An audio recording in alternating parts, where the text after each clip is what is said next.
My name is Bridgette Craighead, and I'm running for the Virginia House of Delegates for the 9th District. I'm a mother, cosmetologist, and business owner here in Rocky Mount, Virginia. I've lived here my whole life, and I decided to come back here to make a change.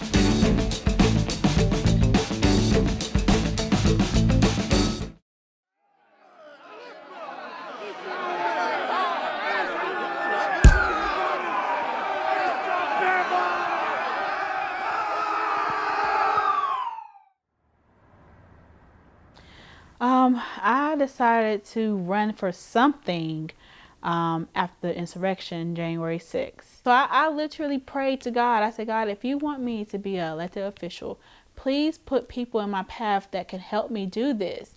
And the next day, the very next day, I get a phone call telling me about the incumbent that we have had for 14 years. I had no clue who he was.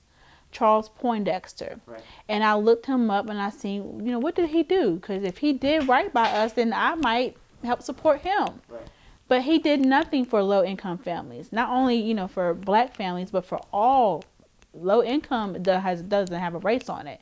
So he didn't do anything for any families besides, what benefited him, which was farmers. That was his thing. So I'm like, well, if no one's going to run, then I'll run. Right. And that's just what it was. I'm like, okay, well, we have this 14-year incumbent. Nobody has run against him. Nobody has been successful running against him. I'm going to do it.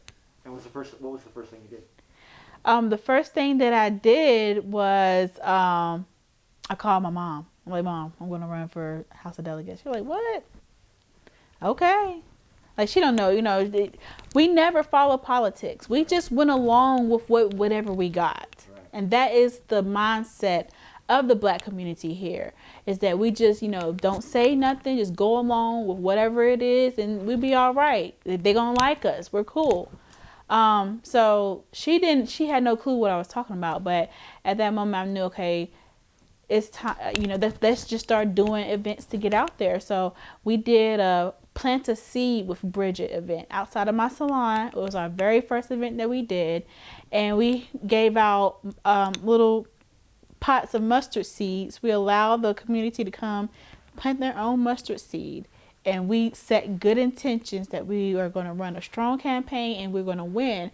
We had people showing their plants coming up and budding, and that gave us hope. So I'm a part of this community.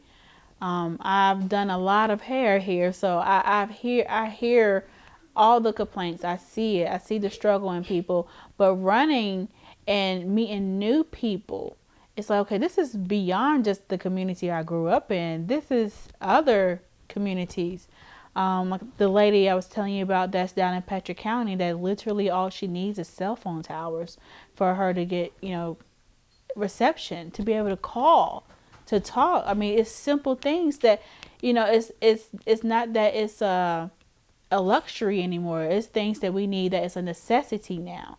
Like broadband, that is a necessity now. That is a utility now.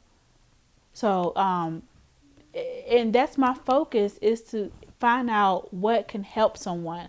That is the magical part for me, that I am going to be able to help someone in need to change their life. No Virginia in Virginia should struggle. Right. If I'm elected, I want to bring a transit solution here to connect all the districts and connect it to different, cities.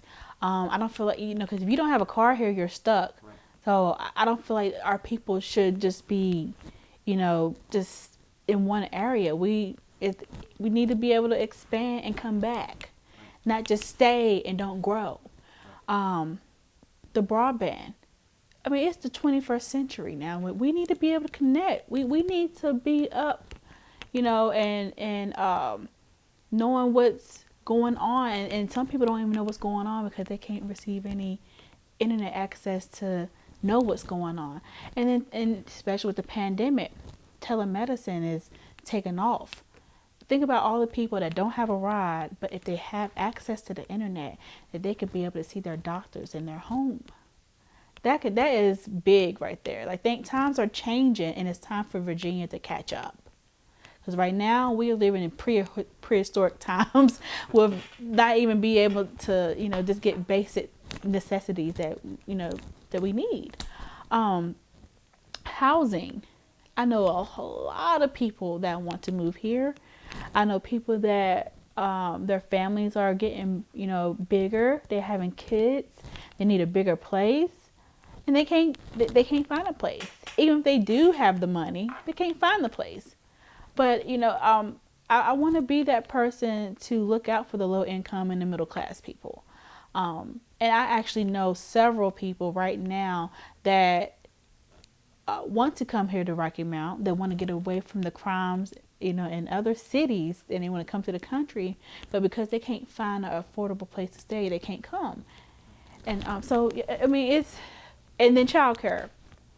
That part, it's hard for, even if you're a hardworking family or individual or not, it's hard for you to find childcare here that is affordable. Yes, we definitely need to bring back common sense. Common sense will take us a long ways. Just thinking and love. We think about people. No Virginia should be struggling right now. Period.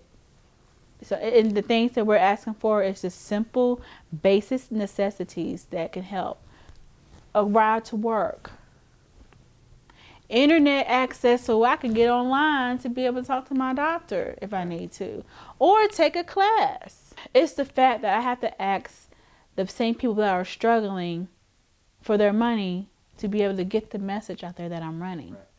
That is the heartbreaking part to me. And I've seen people literally give me $1, give me their last 20. And that hurts me. I say, I don't want to ask anybody for their money, but I kind of have to. And I don't want to go, to the dirty money. I'm not going to do that because I don't want no parts of that. This is grassroots. This is real people. So, right now, my fundraising is not where it could be. But also, in a way, I want to prove that it didn't take money to win this election because the people are tired, and I'm trying to restore the hope and the power back into the community. What keeps me going is knowing that I am inspiring the next generation to run. This is something that it's beginning with us, but it's going to continue with them. And people that know me and see me and know my struggle, know where I've came from, and see me today, I want them to know, like, hey, if Bridgette can do it, I can do it too. And we need that. We need our people knowing that they can have a seat at the table. I've grown to think that I can never do anything like this ever in my life. That I ever think I would be in this position. And now I'm here. I literally thought as a child or as a teenager that I wasn't going to be anybody. And that's heartbreaking. It's like, what's your purpose? I had no purpose in life at one time. And that it breaks my heart to think that somebody that's so, bubbly and loving at one point didn't think she had a purpose. But I do have a purpose. And I want to help other people find their purpose. And running for something is my purpose.